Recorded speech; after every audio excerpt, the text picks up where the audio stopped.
Hi, I'm Greg Corombos. My guest at this time is Alireza Jafarzadeh, Deputy Director of the Washington office of the National Council of Resistance of Iran. He joins me to discuss the reaction inside Iran to the United States targeting and killing Iranian Quds Force commander Kassem Soleimani last week in Baghdad. And Alireza, thanks very much for being with us. Thank you so much. Always to be a great pleasure to be on your show. Thank you, sir. What do you believe is the actual reaction inside the Iranian regime? Obviously, there's a very public display of mourning and anger and vowing revenge, which we'll get into a little bit later.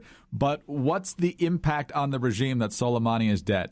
Well, the impact of this Soleimani's death on the regime is like nothing ever before. This is devastating. It's an irreparable blow to the Iranian regime.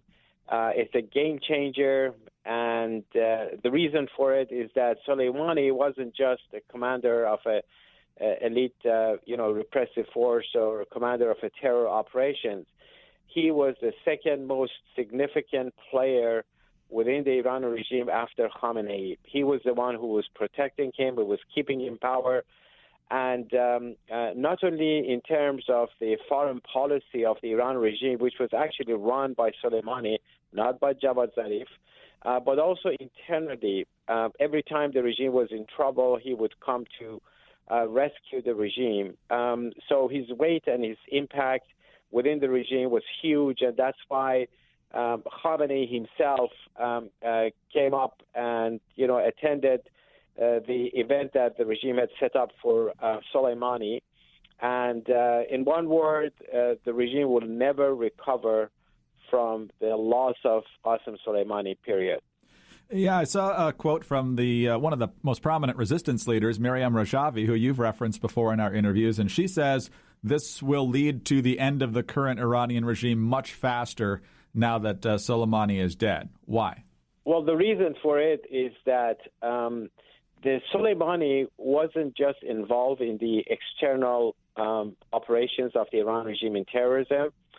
His weight inside Iran was also significant because by doing those kind of operations abroad, he was giving lifeblood and he was giving momentum to the Revolutionary Guards, who he is a part of it. He has been one of the pillars of the Revolutionary Guards since day one.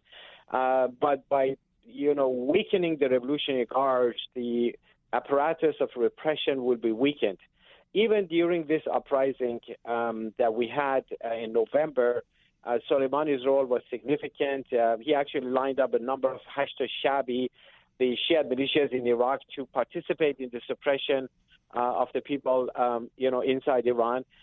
He used the tactic of using snipers on the rooftops of buildings during the Iraqi protests that broke out since October, and he was responsible for killing so many Iraqis using that tactic.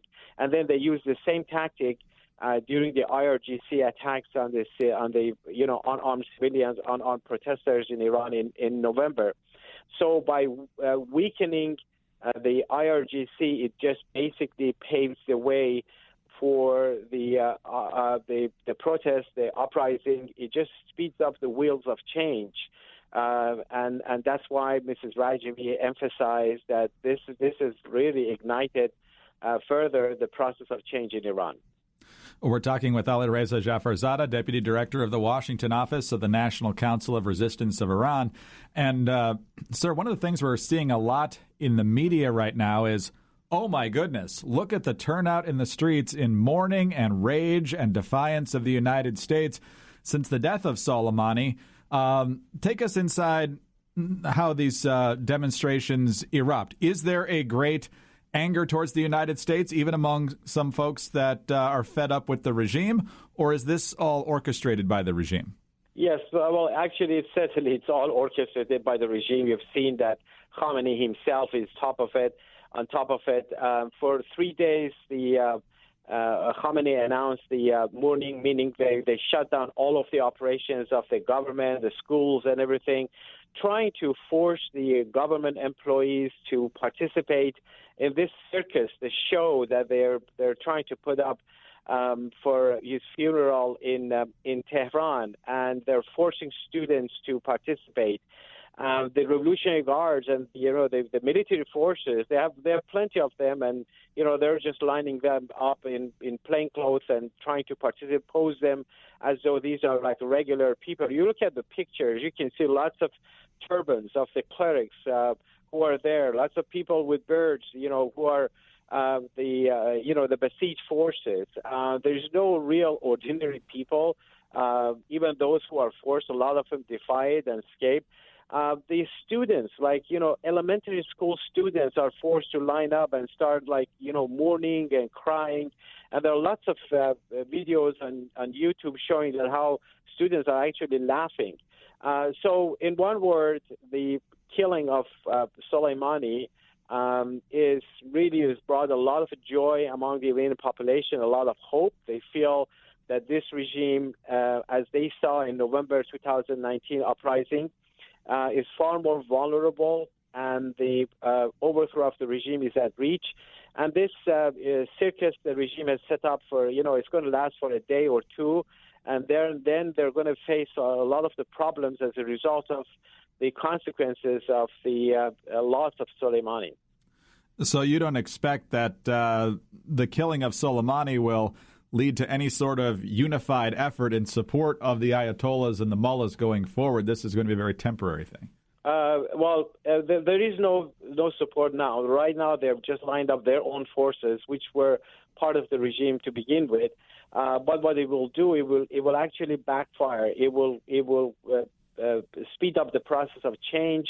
It will give a lot of more hope to the population to stand up and raise their voice against the regime. They feel this is a weaker regime that they saw in November 2009, and in November 2019. And in 2019, there were protests in 191 cities. Remember that.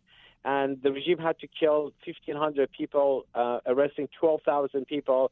Yet they couldn't really contain that uprising. It lasted for several days. More than 1,000 banks and government centers like the IRGC and Basij centers were attacked by the population. They were torched. Pictures of Khamenei were torched. You're going to see a lot more of that right after the circus of the regime ends. We've seen headlines, of course, and I mentioned this earlier about Ayatollah Khamenei vowing revenge. There's now an $80 million bounty on President Trump's head. A lot of media outlets made a big deal out of the fact that there's now a red flag of revenge flying from one of the most prominent mosques inside Iran. So do you see this as more heated rhetoric, or do you believe the Iranian regime is trying to figure out how to strike back in a very significant, kinetic way? Well, these are all signs of desperation, and the regime is in big trouble, and they're just trying to save their face by making such statements, such rhetoric. The regime's resources and abilities for terrorist operations and attacks abroad are very limited in compared to what they were doing in the years before. Remember, in Syria, they couldn't really retaliate against the attacks that they were suffering in Syria. Many bases of the regime's forces or regime's proxies were attacked, and Tehran couldn't even retaliate to even one of them. And the regime has lost the base ground that they had in Iraq. The majority of the Shia population in Iraq are revolting against the Iran regime. The nature of the protests that erupted in Iraq since October was against the regime, including major Shia populated cities like Najaf and Karbala and Basra and other places. So the regime's resources are increasingly limited. They may do a thing or two there, just to keep themselves relevant. But I think the more they do, the more it's going to backfire on them. And I think everyone needs to understand that this is a whole new era. This is a whole new situation, that we're talking about a troubling regime that is going down, and it's facing its downfall. So they may reach out and for straws here and there, but at the end of the day, nothing can really save this regime, the same way that the Shah's regime was overthrown by the people in Iran. Alireza, we'll certainly be watching major events in Iran, and we'll see what happens next. Hopefully, no great loss of lives of Americans or our allies in the region. Thank you, sir, very much for your time. Thank you so much. Appreciate it. Alireza Jafarzadeh, Deputy Director of the Washington Office of the National Council of Resistance of Iran. I'm Greg Corombos reporting for Radio America.